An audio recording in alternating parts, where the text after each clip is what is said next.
Good morning, good afternoon, good evening, wherever you're watching this from.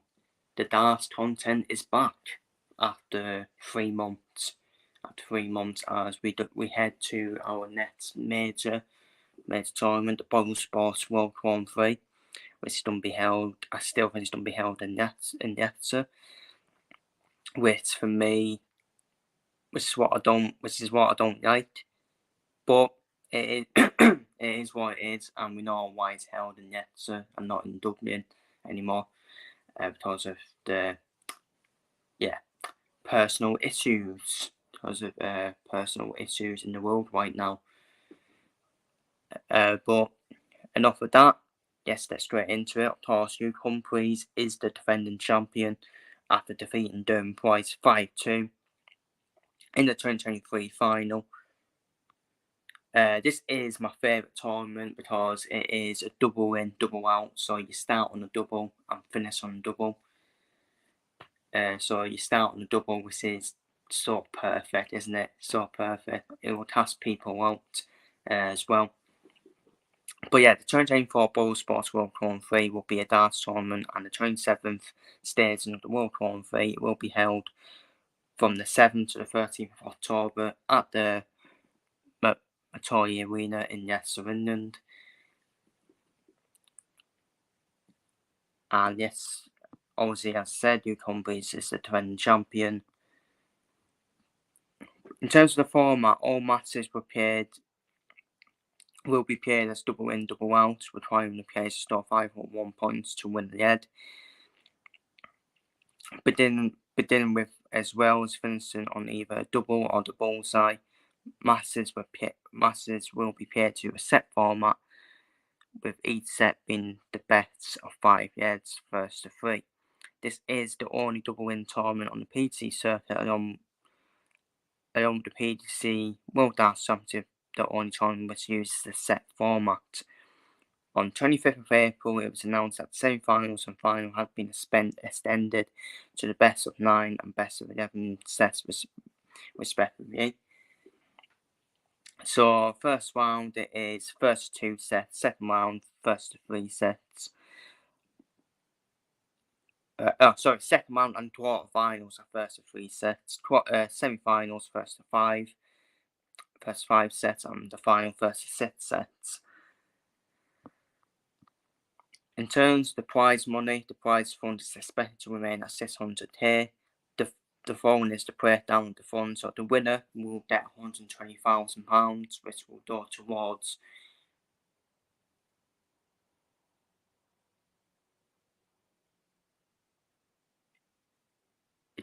it didn't used to be.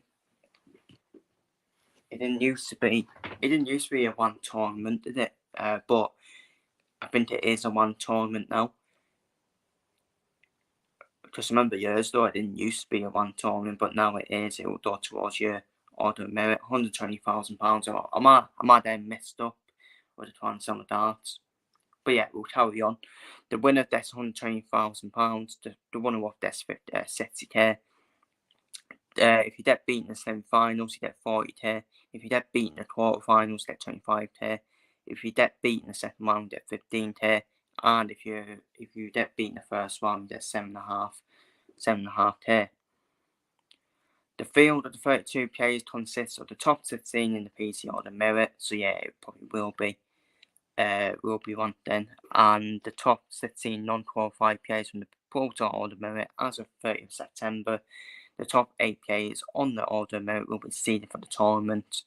The field was confirmed on the 30th of September 2024, which was yesterday, wasn't it? Yeah, it was yesterday, on Monday. UK Etienne Van Veen, Vital Petresco, Richie Edhouse and Cameron Menzies will make their debuts in the event. The following players have qualified for the tournament, so this is the confirmed field. So the PC Order Merit top 16, Luke Humphreys, Michael Smith, Mike Van Duren, Rob Watts, Dave National, Dave Cisnell, Durham Price, Johnny Cairton, Damon Hetter, Ross Smith, Peter White, Chris Gorby, Dimitri Van Bird, Stephen Bunton, Danny Noppert, and Josh Watt. In terms of the Proto Order Merit qualifiers, Wayne Searle, Luke Hater, Martin Cinder, Darry Anderson, Gerald Van Veen, Dal Durney, Ricardo Petresto, Wayne van Barneveld, Whitty Edhouse, Wayne Joyce, Cameron Menzies, James Wade, Mike Decker, Joe Cullen, Brendan Doran, and Jude Woodhouse. So, should we go into my predictions then? Let's get into my time predictions then. Obviously, I filled it all out. I filled it all out in the bracket on how I think he's going to do. So let's start off with the top half of the bracket then. So Luke Humphries, Stephen Bunting. I think Stephen Bunting is actually a dangerous test for Luke Humphries because it's a dangerous test for anyone to get Stephen Bunting in the first round. But I do think if Humphries gets past Bunting, I think he probably at least reaches the semi-finals. I think Petresto will get past him from Barneveld. It's not the same Barney, unfortunately, from probably 10 years though, let's be real. And Petresto is a talented player, so I think Humphries and Petresto will meet again. But I do think Luke Humphries will go all the way to the semi-finals to play Rob Watts. Johnny Kate and Whitty Edhouse. Whitty Edhouse playing the best start of his life at the moment, but I do think Johnny Kate, he's had a past success, hasn't he, of winning this tournament. I think he'll just get past Whitty Edhouse and Gerald Van Veen, who is one of these upcoming talented players, could be one of the next Mike Van Durens done into that bracket. But I just think the doubles format might cast Gerald Van Veen out for me. And I think Ross Smith is a very good player, you know. I think he's a very good player, Ross Smith. And I think Ross Smith will have a good one in the tournament and reach the quarterfinals. I think Ross Smith will get past Johnny Caton in terms of my second round and then reach the quarterfinals and just use out to Luke Humphries. Rob Cross has got the toughest first round of the lot, of course, against the sensation that is UK. For me, the winner of that game, Rob Cross, UK, reaches the semi-finals just like that for me.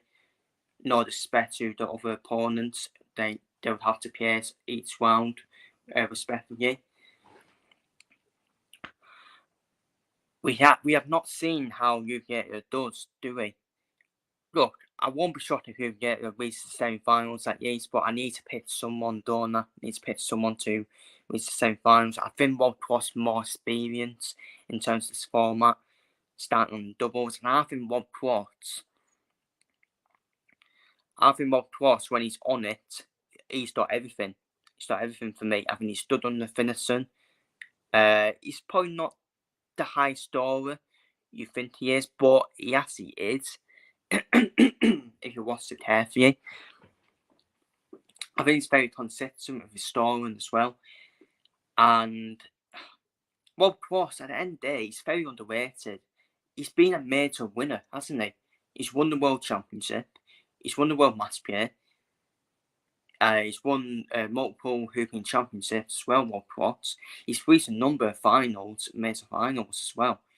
So I don't know why people will see this as a shock, because I think people need to start respecting Rob Cross, in my opinion. And for me, I don't think UK has been having a good last couple of months, has he? Especially with the media. Especially the media starting to jump on him now, aren't they? As well. With a lot of nonsense from the media, as always. It's probably going to be the tie of the first round, isn't it, Rob Cross? But I have to pick someone, and I'm going to go for Rob Cross shots. And I think Rob Cross reaches the semi-finals for me, because I think he's really good on the finishing. I think he will be really good on the doubles as well. But it could be one, but I think he'll be really good on the doubles. I think Brendan Doran will get past Martin Senior. This might shock a few people, because Martin Senior's actually come into this on good form. Obviously, I think he's won 2 hooping tour events, hasn't he, Martin Senior? So he's getting better, isn't he?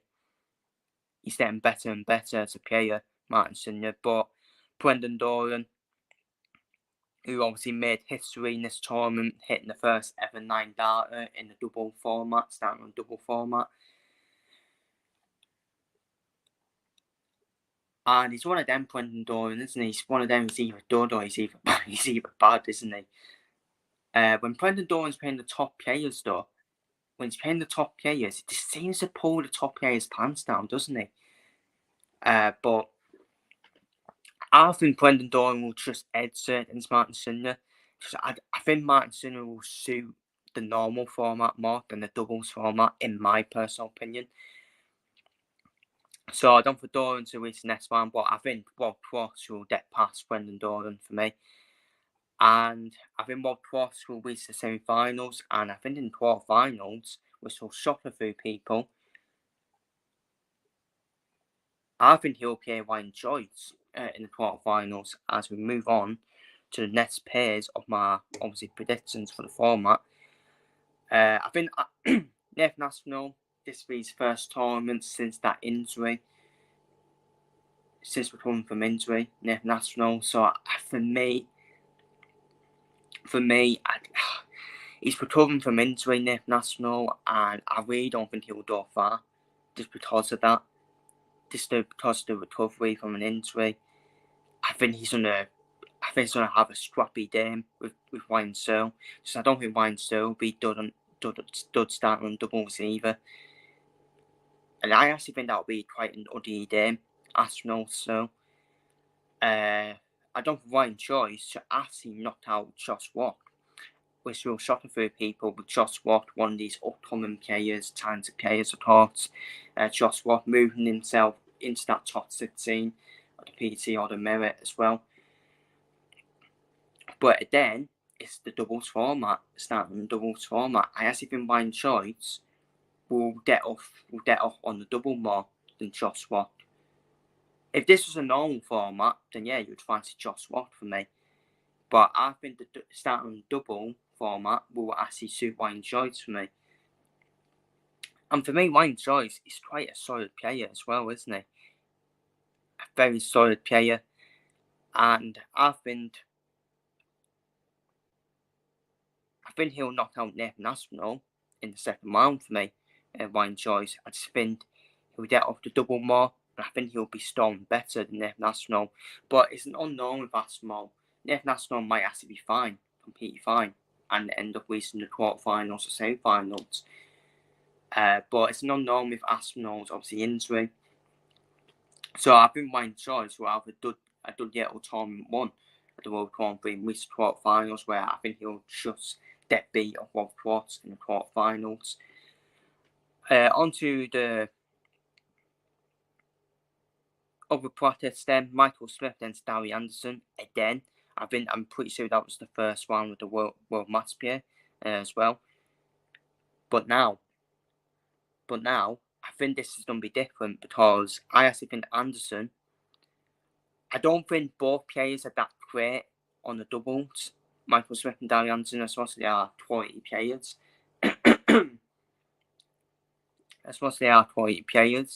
I don't think they're both more known as high scorers in the normal format.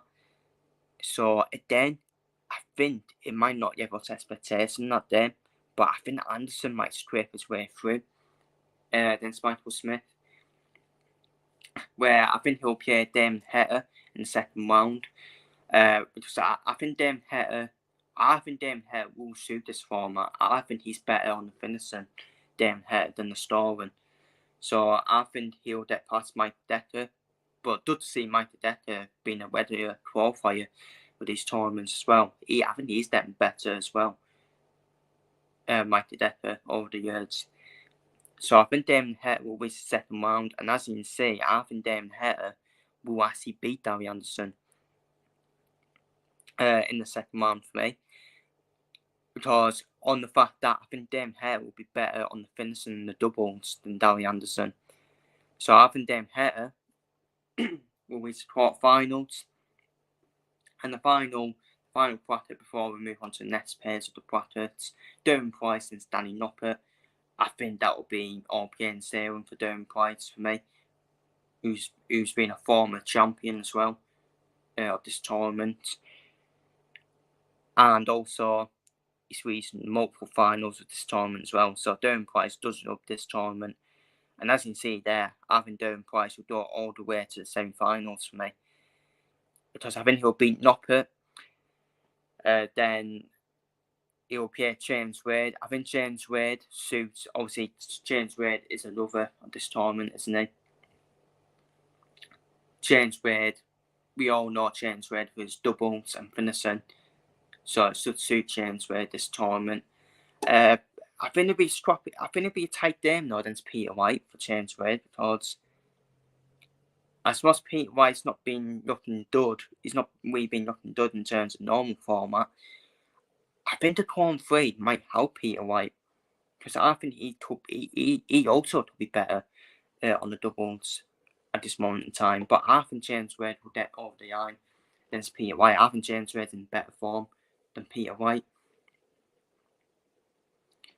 Then it'd be Derwin Price and James Wade. Again, that would be a tight game, both good on the doubles and the finishing. But I think Derwin Price has that scoring power more, doesn't he, than James Wade. So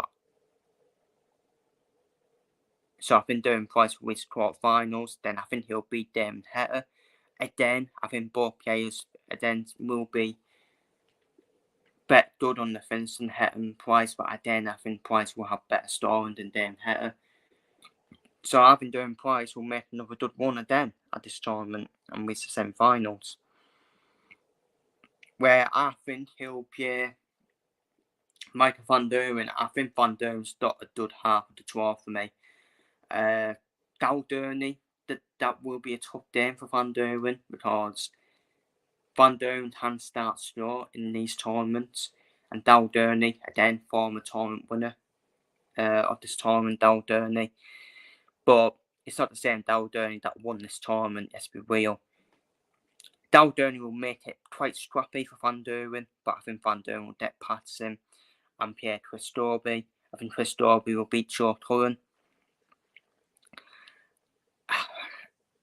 It's a hard one with Joe Cullen, isn't it? It's a hard one, but I think Chris Dorby is the better player at the moment for me. And I think Chris Dorby will give Van Duren a proper game as well. I'm pretty sure Chris Dorby knocked Van Duren out, didn't he?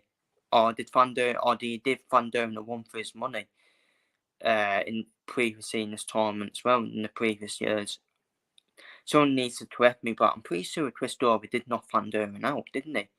So it will be a tricky game for Van Duren, but then I think Van Duren will get past him, and then I actually think Van Duren, then this will be quite a shocker through people.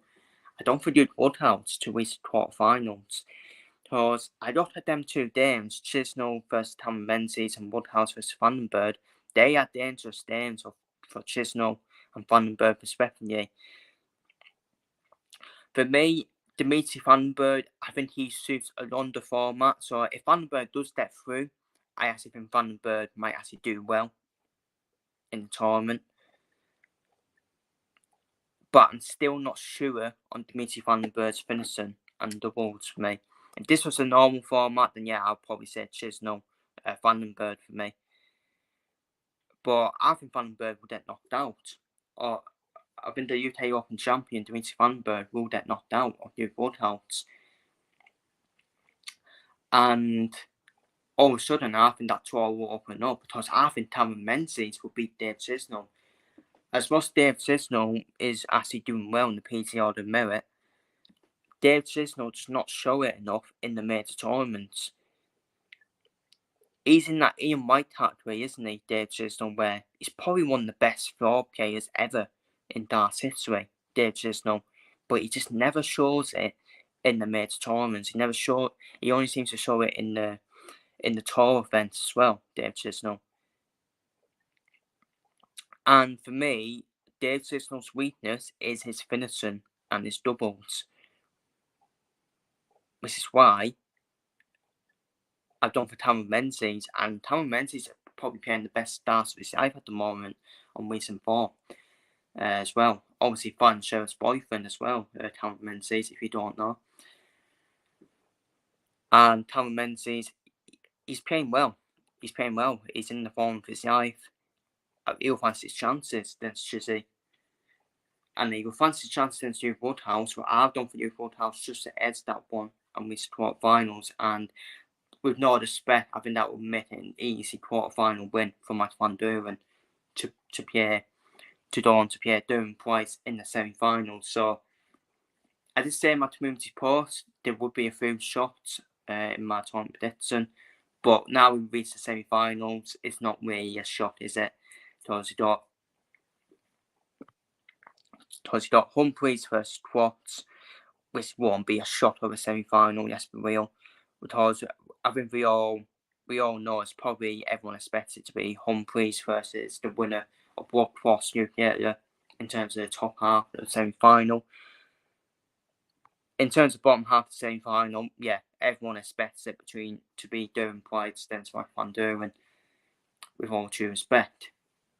Well, I say with all due respect, I think that's a more difficult thing for Duren Price, but because of the format, Price suits the format as well. But who have I done for to reach the final? This is what I've done for. I have not done for the repeat of last year's final. I think Humphreys and Price will get beat in the respective semi-finals. I think Rob Quartz, he always turns up for the damn Stentor top players, doesn't he, Rob Quartz? You shouldn't be discounting Rob Quartz, in my opinion. I think he's 16-1, isn't he, in the betting odds? Tell you what, put some money in Rob Quartz to probably even win the tournament for me at them odds as well. Because I think Rob Quartz, I think he's got the game, hasn't he, for this tournament? I think he's got the game. I think he can turn it on when he wants to. Especially if it's against a top player, he turns up against the top players and did them a proper one for the money, or even beats them as well. And yeah, and I've done for Van Duren to beat Duren Price. That's a toss-up. That is a toss-up. Both semi-finals are a toss-up for me, though. You could easily see the repeat of last year's final, Humphreys versus Price again. It wouldn't shock me. But I went for something different. I went for Rob Cross versus Mike Van Duren final.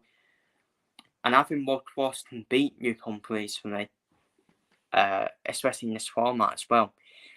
Price Van Duren, that was a toss-up for me. That was a toss-up because I think Price might actually be better than Van Duren on the finishing and the doubles. But I just think Van Duren, under the time doors on, Van Duren ends up reaching the final, doesn't he? And of course, he reached the final, the World Master, Mike Van Duren. And in terms of this, I think Van Duren, that is my prediction for this tournament. I've done for Mike Van Duren to win the World Grand Prix. It's been quite a while, hasn't it? It's been quite a while since Van Duren last won a major tournament. I think everyone keeps on predicting Dorner for Mike Van Duren. He's going to win a major tournament at some point, isn't he? And we're heading into the last 3 months of the year now, of the Darting calendar, in terms of the big major tournaments. So the World Grand Prix, the Grand Slam Darts, the Players Championship Finals, the European Championship, and the World Darts Championship. Mike Van Duren, he'll want to turn up. He wants to turn up for the World Grand Prix, the Grand Slam Darts, and the World Darts Championship. And the tournament before the World Darts Championship, it sets you up on into the tournament. But we all know Van Duren, he wants to still win that World Darts Championship. But a World Grand Prix is probably up there in terms of top 4 tournaments, along with the World Match Play and the World Darts Championship and the Premier League Darts for the prize money as well. But yeah, I've done for Van Duren, just step over the line against Rob Cross in the final, and Van Duren step back on that winning step of winning the major tournament. So that is my World Grand Prix tournament preview, tournament prediction. Feel free to leave your thoughts down below in the comments. I'm going to leave it there. Feel free to leave your thoughts and your predictions for this tournament down below in the comments. Take care, stay safe. So yeah, will Luke Humphreys retain his World Grand Prix crown, or will we see Van Duren on the back and win the step? Will we see Darren Bright, who loves this tournament, get back to win that tournament? Who knows? Feel free to leave your thoughts down below in the comments, and I'll see you all for my first round predictions. Take care, stay safe, and massive appreciation to everyone watching this.